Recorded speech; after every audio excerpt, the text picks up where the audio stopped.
what's up, everybody? It's Joel Madden from Good Charlotte here, and I am chilling with KennyB on Ottawa's #1 hit music station, Hot 89.9. Joel! Hey. What's going on, brother? Good, man. What's going on? You know, living the dream, man. Living the dream. Living the dream. How's things with you? I guess you guys have been busy. Yeah, you know, we've been running around doing promo for the record, and we've actually been kind of on the road doing this now for about 3 months, so, you know. Are you sick of it yet, buddy?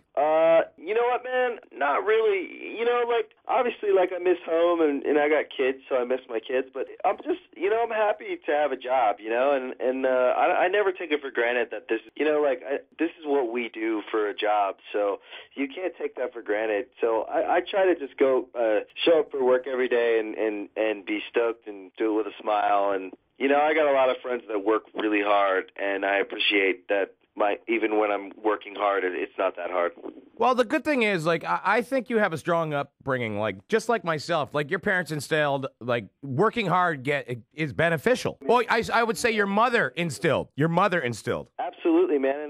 And what else are you going to do? I mean, like, you're supposed to work hard. You're supposed to go to work every day. And I don't like hearing people complain about work. I mean, work is something everyone has to do, and most people do it. They work their ass off to just get by. Mm-hmm. And we're lucky enough to have awesome jobs. We get to travel. We get to do what we love. I mean, you know, you can't complain. No matter how good or how bad it can go, to still be doing it and making a living, you have to be, you got to be thankful, you know? Now, I watched an interview with you guys once. You said you guys have all had crappy jobs. What was a crappy job for you? The worst time in my life, I remember being so tired and just wanting to, before we got our record deal, when I was just like, please, God, just please get us signed. I was unloading trucks at a big bookstore, you know, like a Barnes and Nobles. Yeah, Barnes and Nobles, okay, Chapters, all the same. Yeah, exactly. Borders is what it was called. And I was unloading trucks in the shipping and receiving in the back all day long. I'd get there at like 7 a.m., and I would leave around 5, and then I would go across the street and wait tables at this really equally horrible barbecue restaurant, and I'd get off around 11 or 12 at night, and I was working 6 days a week, you know, probably like 60-plus hours a week. It was definitely one of the most miserable times of my life. Before we start talking about the new album, Cardiology, your 5th studio album, what's the best thing about working with your brother, man? You know what? The best thing about working with my brother is he does most of the work, truthfully. What's the worst thing about working with your brother?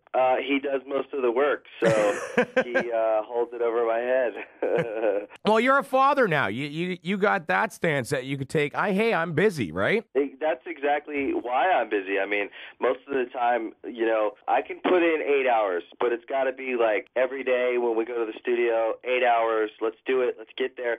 He likes to like hang out. He'll call people and like try to get a vibe. So he'll be like, let's like drink a little bit, let's hang out, let's have people, and like let's get, you know what I mean? He's still the bachelor. Exactly. So he's like trying to find inspiration. So I'm like, dude, I got 8 hours. Let's sit down. Let's write a song. Let's, you know what I mean? Right. Now, your new album, Cardiology, you say that you're going back to let your fans back into your lives, right? Yeah. What album would you say where you let the fans out of your lives? I think the last record. Yeah? I think that we had come to a place, you know, we were on the road for like 9 or 10 years straight, and we'd been doing it nonstop. And I think that also, like, there was the whole element of like press and stuff like that, kind of like we'd never dealt with that on the level that it kind of started to happen on that record. Okay. I think that we just put our guard up, and I think that we needed to take a break, and we needed to step away from it for a minute so we could get back to just the music where nothing else really matters but the music and our fans. I know your wife is Nicole Richie. You ever talked about with her dad, like doing a remix of All Night Long or something like that, like rock version? I mean, dude, I would do any of his songs. I'm a huge fan of his. He's such an awesome guy. I'm lucky enough to be very close to them, and he's such an awesome dude. And I mean, honestly, I would do any one of his songs. I mean, you know, if he said the word, I'd do it. Obviously, like, I don't know if I'd do it any justice, but you know. I think you guys could probably do it some justice. I think you'd be all right with that. You know, I mean, we'd at least give it our take. So now, if you could describe Cardiology in 3 words for me. Cardiology is honest, straightforward, and feels good, man. We're going to be expecting a Canadian tour from you, bro? Yeah, we're going to be coming up in March. We're going to release dates pretty soon, but we're going to do all of North America. We're definitely going to be coming through all of Canada. Wicked, wicked.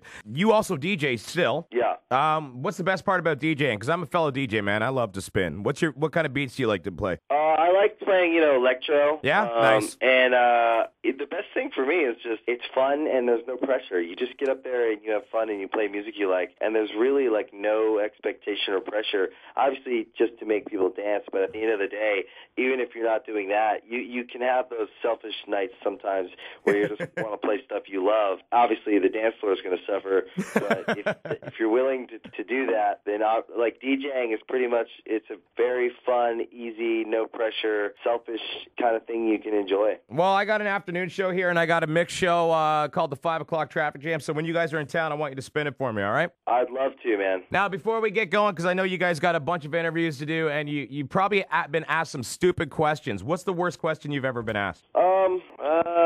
Dude, there's a lot of bad ones, trust me. I mean, it's interesting because for some reason when we get to Canada, there's a lot less stupid questions. I'm not even being biased. Like it just seems like it's easier to do interviews up here.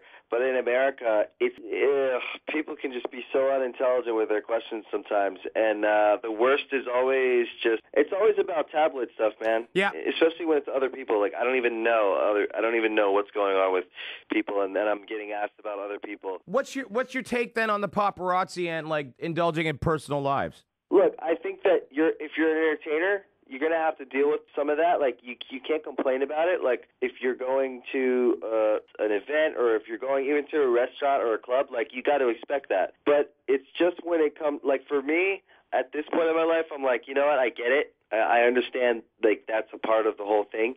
But it's just when it comes to the kids, that's all I care about. I hear you, man. I just don't want those guys near my kids. You and your wife made the news about going to dinner with Christina Aguilera the other night. Yeah, and it was like literally... Because she's going through a divorce now, and all of a sudden she's got some new guy with her, and all of a sudden that's a big deal. Like, we're human. You know what? It sucks because, you get to know people for who they are as people and not as entertainers, but I understand that like a lot of people only know Christina for her music, and I get that. I understand that. But then at the end of the day, I'm friends with Christina as a person, you know what I mean? Like, yeah. She's a nice girl. She's going through a hard time, and it sucks that she's got to do it in front of everyone, and that people wouldn't just cut her some slack and let her deal with that. Obviously, she's got a kid. It's definitely a tough thing.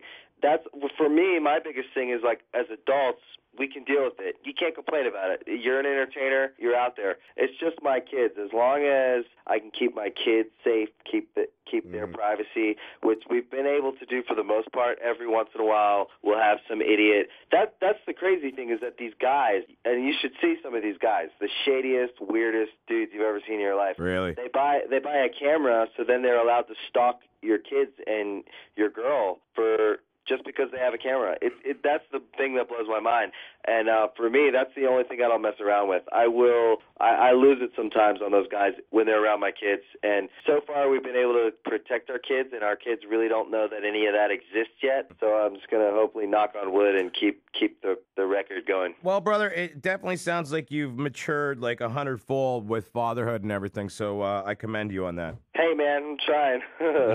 I'm going to leave you with one last question, and then we can wrap this thing up. Some artists make better music when they're angry, like Alanis Morissette. When she's happily married, her music sucks. When she's angry, blah, blah, blah, she makes the best music. What do you think it takes for you guys to make like great music? I think that we have to be underdogs, and I feel like we're almost there. I feel like right now for bands that write their own music and make real records to exist in the pop world on a large mainstream level is very, very hard. And I think that we have a lot of work to do over the next over the next 10 years. We had a great first 10 years, and I think that we're in a good place now to prove ourselves for the next 10 years. 14 years in the business, man. I think you guys have made a little stand. Thanks, man. Congratulations. Of course, Joel Madden from Good Charlotte on the hotlines inside your afternoon hot seat with KennyB. Thanks for taking the time, brother. Thanks for having me, man.